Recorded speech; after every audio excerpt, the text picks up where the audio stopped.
All right, good morning, good afternoon, or good evening, everybody. Today is Monday, February the 14th, 2022. And you know what? We have a fair bit to cover today, considering we did an extensive sort of recap or catch up from last Friday. And I'd like to thank you folks again for your support for the previous week of me being off. Still haven't fully recovered from this cold, but again, with what they're spraying in the sky seemingly, and with me barely having any sunlight and all that, I figured it would take this long to get over it anyways. But let's jump into it. So first and foremost, Norway has scrapped its final COVID restrictions despite a surge in Omicron cases. No more masks, social distancing, vaccination certification, or self-isolating requirements, Prime Minister Jonas Gahr Støre announced. Hopefully I didn't butcher the Prime Minister's name. Norway also is ending requirements for vaccination certificates or testing when entering the country. Also, no more digital registration prior to arrival. Look, I'm going to be honest with you folks, this is just my personal opinion, but again, Norway's starting to look pretty good right about now at this point, to tell you the truth. But I say that half seriously, half jokingly. I never even thought it would come to a point where I would say that I'm half serious about that. I always thought that saying those things would be a joke. But the reason I say that is because I would actually like to skip over to something, to reporting this right over here, which is that Canada's Prime Minister Trudeau plans to invoke a never-before-used federal emergency power in response to nationwide protests, according to the CBC, the Canadian Broadcasting Corporation, basically Canada's version of CNN. And if you follow the money, I mean, it's basically the exact same thing as CNN. Trudeau told his caucus he will invoke the Emergencies Act. And if I'm not mistaken, before it was called the Emergencies Act, it was called the War emergencies, something along it had the word war in it. But anyways, point being is that this has never been done before. I have personally taken emotion out of it, as much as I want to freak out and go what the heck, for a multitude of reasons as to why I disagree with him doing this. If I'm going to do my best to stay neutral, unemotional, the whole thing, again, we can argue that's what's partly wrong with our society, getting too emotional too quickly. Honestly, I still don't see how this could be justified, and I'll tell you exactly why I think this, folks. It's not like Trudeau set up a panel or set up a round table and sat with the truckers and the representatives and said, let's meet each other halfway. Not even close, right? So it's not like he said that, and then the truckers are still, pestering and protesting and yada yada. He won't even sit down with them. So again, and then he's going to invoke this act. Again, there's been talk, for those that don't live in North America, or even if you do and you didn't hear about it, there's been talk that the Trudeau government might in fact actually ask the Biden administration for some military help by bringing the American military, Homeland Security into Canada. Or the National Guard, excuse me. I mean, to me at least, folks, personally, to me at least, guys, that's nuts. That's, I mean, for a multitude of reasons. First and foremost, I think that looks very poorly upon the leadership and administration of the Trudeau government. But I mean, I can just keep going and going with all the ridiculous things that he's been doing. To be honest, at this point, I used to say it as a joke, but I really do mean it. It's like he's just waiting for his next orders from, the people above him, so to speak. So again, take that as you will. I mean, I'm very, very shocked that this is happening. I think that this is quite scary. Trudeau is either transnational elites have some blackmail on the guy, or they're telling him to not cave in for particular reasons, and he's just the middleman. Again, there's actually been some circulation lately of Trudeau being associated with, being the son of Fidel Castro. It used to be a joke, but people are actually taking it seriously now, and I'm not trying to be the person that even makes it more serious if that's not the case, but guys, honestly, just look at the pictures for yourselves, to tell you the truth. The next thing is that the new Durham filing, Rodney Joffe et al., monitored Trump's internet traffic during the Obama administration. Rodney Joffe is the person referred to as, quote, Tech Executive 1, end quote, in Sussman's indictment for allegedly lying to the FBI by withholding his connections to Hillary Clinton's 2016 election campaign against former President Trump. Look, again, there's been a lot of things that Trump has said that at the time I thought, man, he's just riffing, in terms of like he's just, blabbing out whatever comes to his mind. But it turns out he was correct. Now, again, not saying that he's some prophet, he predicts things and he's always right. I'm not trying to say that, guys. But ultimately, when I looked at that, it's like, there's been more than a few times where he said some things that he's been correct. Now, the opposite end of that argument, to play devil's advocate as well, Dave, if you blab as much as that guy does, eventually you're going to be right on something. And to that I say, honestly, fair point. But in this particular instance, we can say it's anecdotal, but in this particular instance, Trump claimed for many, many months, at this point, years, that he was being spied on during underneath the Obama administration. So again, take that as you will. The next thing is that Canadian police, some in military-style gear, are moving in to remove the protesters blocking the U.S.-Canada border crossing at the Ambassador Bridge. Yes, the police moved in, and then what they did not report, because it did not fit the narrative, and I know this because I spoke to some people who sent me their direct phone footage. There were Canadian veterans, military or army veterans, that stood right in front of the truckers at the front of at the Ambassador Bridge there, if I'm not mistaken, basically trying to make a point to the police, saying, "What are you going to do? Touch us?" And ultimately, folks, this looks just terrible on Trudeau. Ultimately, you see the premiers of each province not really wanting to go along with it, some more than others. But point being is that, again, what are these police going to do? Touch the veterans now? You're going to touch the vets? Again, it's. I don't want to get emotional, guys, with this whole thing with Trudeau, particularly because it is my country and I live in it. But I mean, I'm really trying to stay neutral without jumping in and, expressing my true feelings on the matter, which I will soon, to tell you the truth. I'm not holding back.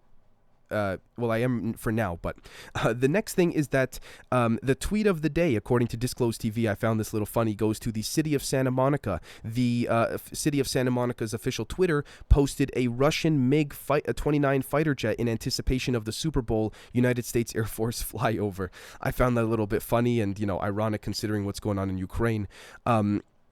Anyways, speaking of which, Germany will not lift all COVID restrictions before March 20th. They will not. Indoor mask requirements will even continue after this day, according to a draft resolution. The German population currently faces the strictest COVID restrictions in the world, according to the, quote, government response tracker, end quote, by the University of Oxford. So, again, I'm very conflicted personally as to if this is a deliberate pullback by the transnational elites with respects to dropping all the mandates and all that. But at the same time, there's a part of me that says, the system of academia can't be suppressed all across the board constantly.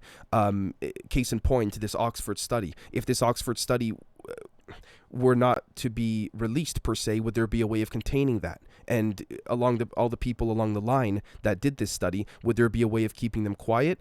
Part of me says yes. And I say this because, again, for those who say there cannot be grand conspiracies per se, and I'm saying this for the sake of YouTube, I'm going to call it proposals, let's call it. When you look at how, for example, Epstein was able to cover up his donations via the Gates Foundation for years and years to, I believe, Harvard and Yale. And there were people that are now coming out, granted, but for years they stayed quiet, saying, "Oh, we were told that we can't disclose Jeffrey Epstein's name on the Gates Foundation donations, yada yada, this and that, and we were told by people from the Gates Foundation to keep this quiet." So, again, I sort of kind of go back and forth in my head as to whether grand scheme cover-ups could in fact be harnessed and utilized to the extent in which there is no leakage per se, because grand scheme cover-ups have been done and attempted, but they've come out. The question is, the ones that haven't. Have they been successful because they haven't come out, right? And by definition, we have not heard of them. Anyways, the next thing is that a convoy of trucks and vehicles arrive in Jerusalem, Israel's capital, to protest COVID restrictions. Again, take that as you will. This whole trucker thing. I mean, I saw an opinion piece in the Wall Street Journal the other day, and in the Wall Street Journal of all places, mainstream media outlets saying, when you've pissed, and granted it was an opinion piece, but it was saying, when you've pissed off the Canadians, you've really done something wrong. But, with the truckers and all that. And, I say fair. Speaking of, pissing off and all that stuff, continuing, on the COVID route, boosted Prince Charles has given COVID to his wife Camilla, who's 74 years old, the Duchess of Cornwall. Why they have these names, I don't know. But she's also fully vaccinated and boosted. But Buckingham Palace still refuses to say if Queen Elizabeth has COVID. I think Buckingham Palace refuses to say if she's still even alive, if the press would have the balls or the scruples to ask that question. But anyways, the next thing is that Moderna mRNA shares are down over 14% in early trading. Interesting. After that, from my understanding, the CEO dumped $400 million worth of stock, if I'm not mistaken. The next thing is that now this, oh my gosh, I'm not going to let my bias or emotion sway you guys, but holy crap. Or I'm at least going to do my best not to. Pfizer recommends contacting your doctor if you are experiencing symptoms of a blood clot in a deep vein as a part of what the quote, no time to wait campaign, end quote. Oh my gosh, that is criminality, at least in my humble opinion, at the highest level. This is just an opinion for YouTube, I want to be clear, but that's criminality. Rush the beep boops out there, but then all of a sudden, oh, if you got a problem with the beep boop, which by the way, we're hiding a lot of the data on that, and we're in court battling that out, call your doctor. And then if you ask them, is my doctor going to know what to do at least? No, but call your doctor. I mean, how's the doctor going to know what to do if they can't look at the data that's being hidden in court right now? With the FOIA release and all that stuff. This is, again, assuming I have this in full context and I have the understanding. But even then, even if they released all the data, I don't even know where to start, guys. This is, I mean, the fact that they just... It's like... And they know what they're doing. That's the thing. The ones at the very top, they know. They know what's happening here. They know they've rushed it. They know that arguably it's not even a real beep boop, many docs are now saying. The ones that have the scruples allegedly to speak out. Right? And then all of a sudden, many months later, after they say, let's rush this stuff through, especially to children, let's just jam it all through. I'm not just talking America, by the way, guys, globally as well. Months after they jam it through, they go, oh, by the way, if you got a problem, call your doctor. What? I don't know, guys. That's at least how I see it. The next thing is that Ukrainian President Zelensky plans to address the nation tonight, RBC News Agency reports. Zelensky addressing the nation says, quote, "We are told that February 16th will be the day of the attack. We will make it the day of unity. On this day, we will hoist national flags, put on blue and yellow ribbons, and show the world our unity."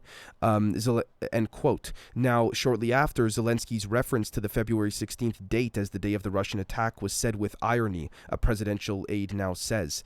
Again, this is what I mean when I say in some cases, do these leaders even know what's really happening, or are they the ones that even have control, really? Not just Trudeau, but even people like Zelensky relative to their positions. And I say that because, again, these I wonder if these elites even really have a plan, or if they're just stuttering and waiting for orders from God knows who to move forward. And I'm not trying to sound like a tinfoil hat person. I say that because how many clumsy speeches have been done by world leaders all over the world, by the way, in the last 2 years, where their administration would have to come out, whether developing or developed nations, their administration would have to come out and clarify the statements made by said leaders.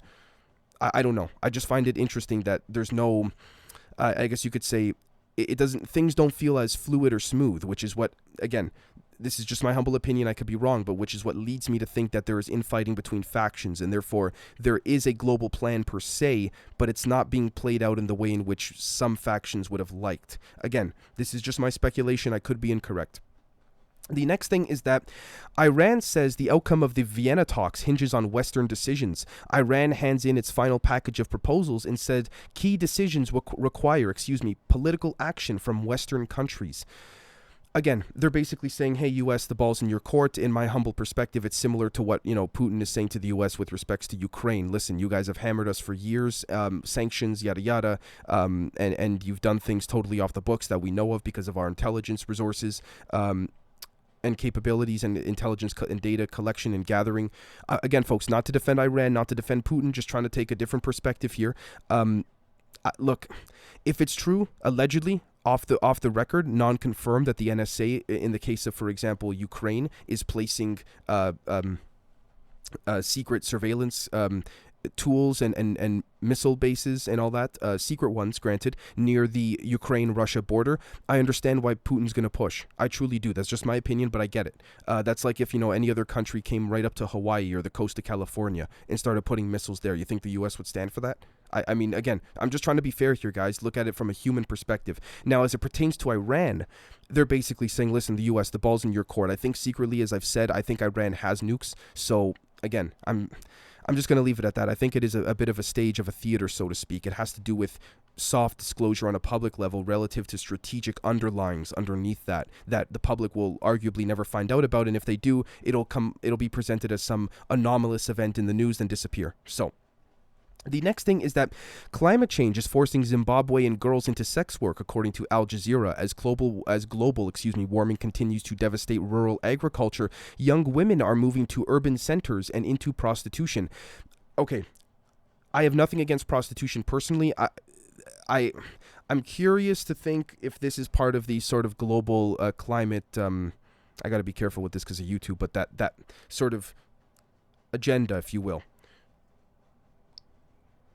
Or if this is a legitimate concern. Now, look, at the end of the day, you're never going to really resolve this problem, in my humble opinion, unless you fly there and you ask the women who are going through this directly. And I genuinely mean this, not sarcastically. You ask them, are you okay with this type of work? And I'm being honest. I'm just trying to, I know that there are male prostitutes as well, and I would say the same thing for males as well, to be consistent. But yeah, I mean, at that point, I don't know what else can be said. There are many females and males that have perspectives as, look, this is work, and if they're okay with it, so be it.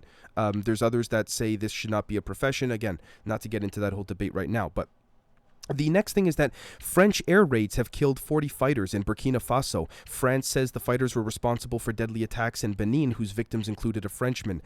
Again, I'm not for violence. I'm not saying this is justified, but now that it's all said and done, I want to see the data and the reports, because to me, I take France's word just like I take the Pentagon's word. I don't. So, I mean, that's just me personally, though. And I say this because you can argue, to play devil's advocate, Dave, France is not the Pentagon. Totally different country. Yeah, but when you're under that NATO umbrella, especially as close as you are as France is to the U.S., you kind of follow the same tactics, in my opinion, at least. So I'll just leave that there in terms of how you state things, how you lie about things. That's what I mean. The next thing is that Kandil Balok, a Pakistan court, has freed his brother for an honor killing. Sorry, let me rephrase that. According to Al Jazeera, a Pakistan court frees brother for honor killing. Mohammed Wasim was arrested in 2016 after he confessed to killing Kandil Balok, 26 years old, for posting what he called, quote, shameful pictures, end quote, on Facebook. He was then released and not even granted bail. All the charges were dropped, from my understanding, as I was skimming through this article. Again, presuming this has gone through the formal litigation process, so be it. But even then, look, if I'm being honest with you, folks, I don't have family there. I don't, in pure theory, who am I to say, right? Who am I to judge? Totally separate nation. I'm not from there. We do have people from there that watch the show, which I'm very grateful of, by the way, in Pakistan. I would encourage you folks to comment on the YouTube side of this below, what you think, like how the laws work there, because I don't want to say I don't know the intrinsic details and the beliefs of that culture.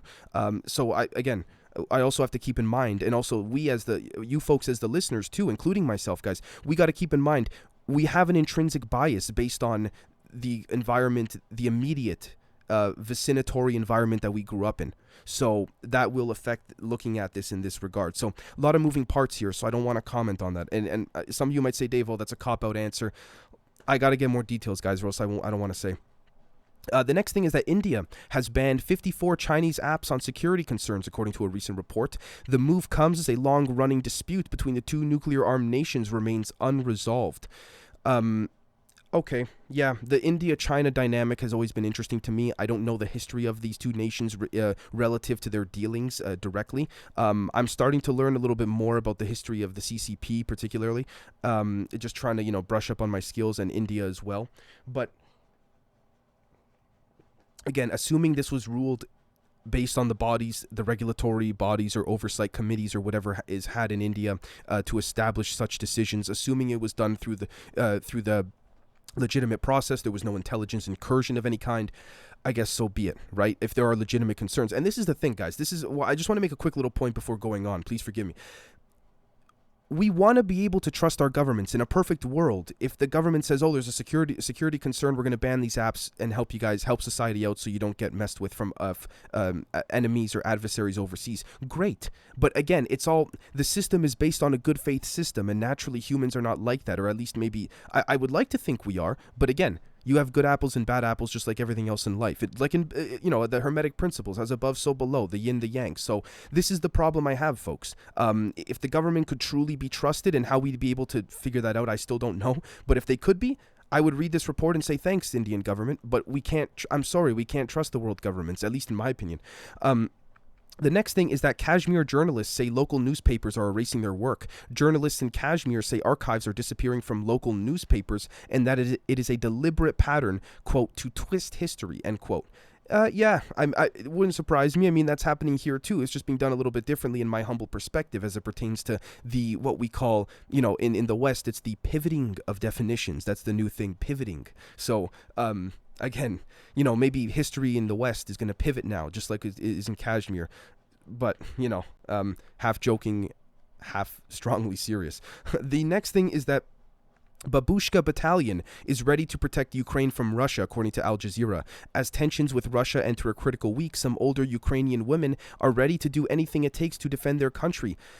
I believe that. I believe it. These Ukrainian women, they don't mess around. I got a lot of respect for them. Strong-hearted women, truthfully. I mean, we saw this happen in 2013 or 14 on the Maidan in Ukraine again, where there were, people coming out, they were using trash cans and anything they could get their hands on as weapons. This is when it gets interesting, guys. Again, going back to this whole thing of, different countries around the world are saying, oh, what do the people of Ukraine want? And then depending who you ask and which survey you look at, which report, which data, which could be skewed, right, in either direction, to be fair. Some say the Ukrainian people want to stay independent. Others say, oh, they're okay with joining with Russia. It's hard to say, guys. It really is. There was a quick example. You could say this is anecdotal, but just to give you guys an idea, a recent study came out that the State Department of the United States cited, which we should not really trust when the State Department cites them, but says essentially, look, we took a poll, we did a survey, the people of Ukraine, they want to go be in Russia. They do not want to be a part of Russia, excuse me. Now, independent professors based out of Moscow went on American podcasts rebutting that, saying, well, this survey is skewed. They did not factor in the people of Kiev and the people of the Maidan. Again, I'm not trying to pretend to be a Ukrainian expert. I know there's a handful of you that watch the show from Ukraine. I cannot thank you enough for supporting. I truly, truly love you. Thank you so much.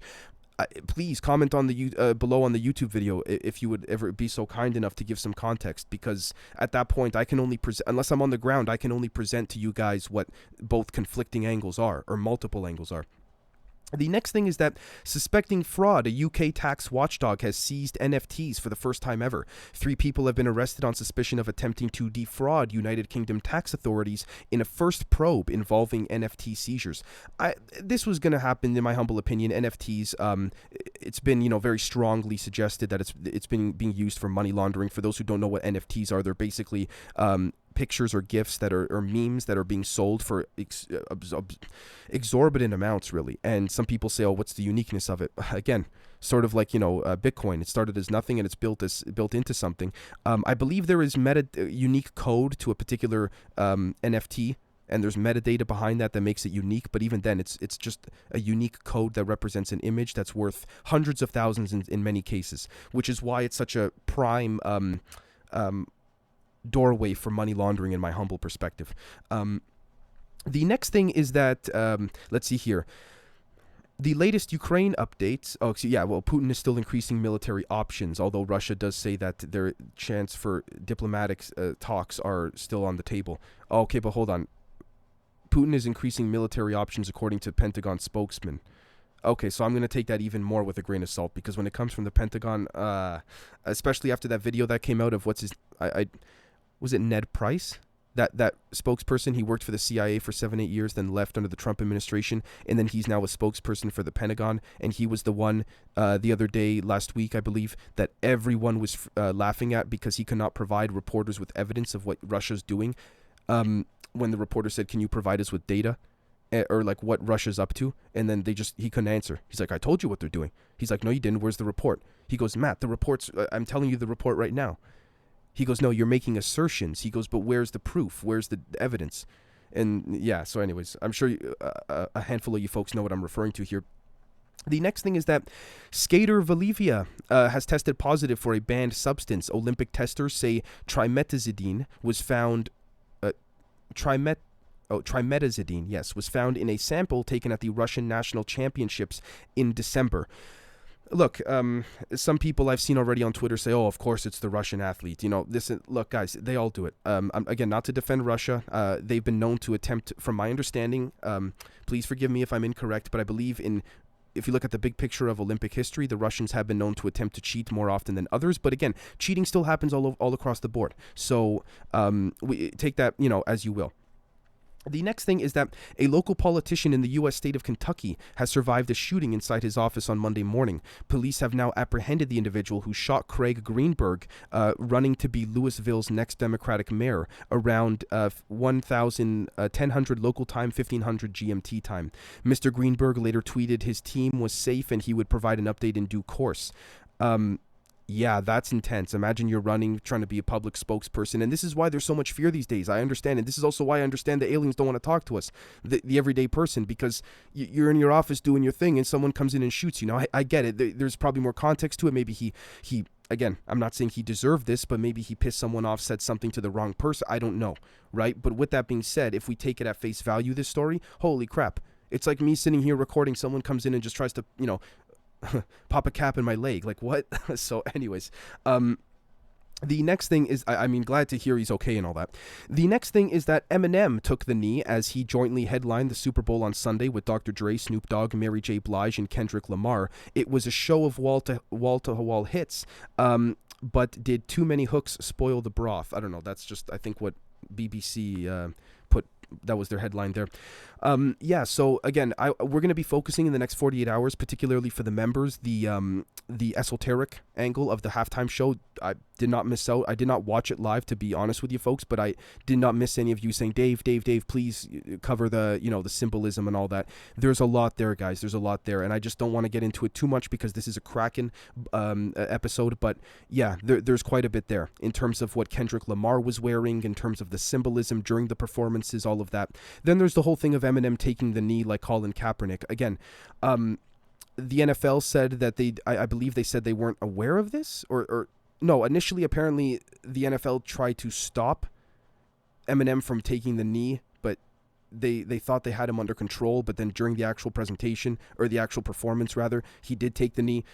I mean, look, I think this would have been much more of an outrageous topic if this was, say, 2-3 years back. Look, it's his perspective, his opinion. I think there are far more bigger issues to be concerned about than if taking a knee represents something or doesn't. I do have my views on that. I do believe that taking a knee during an during an anthem, this is just my humble perspective, is disrespectful to the veterans and to those who served. That's just me. I very lightly see the other side of that. Again, this is my personal opinion, but anyways. The next thing is that a troubled Australian gaming group, Crown Resorts, agreed to be taken over by U.S. private equity giant Blackstone. The Melbourne-based firm said on Monday that its board has backed Blackstone's $8.9 billion, or that is in Australian pounds, or 4.7 billion euros, or 6.3 billion American dollars for those that want to know the conversions, buyout offer. The deal gives high-profile billionaire James Packer the opportunity to exit the business, which has faced scandals and regulatory scrutiny. Yeah, it makes sense. It's a casino. Let me see. Crown, which runs integrated resorts in Melbourne, Perth, and Sydney, previously rejected a lower bid from Blackstone.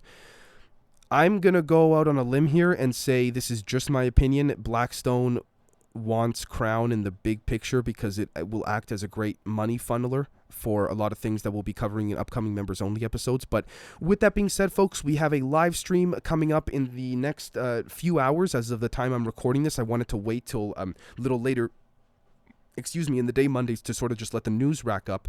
And with that being said, thank you so very much for watching. And sorry, 1 second here. With that being said, thank you so very much for watching, and we'll catch you all very, very soon. Cheers.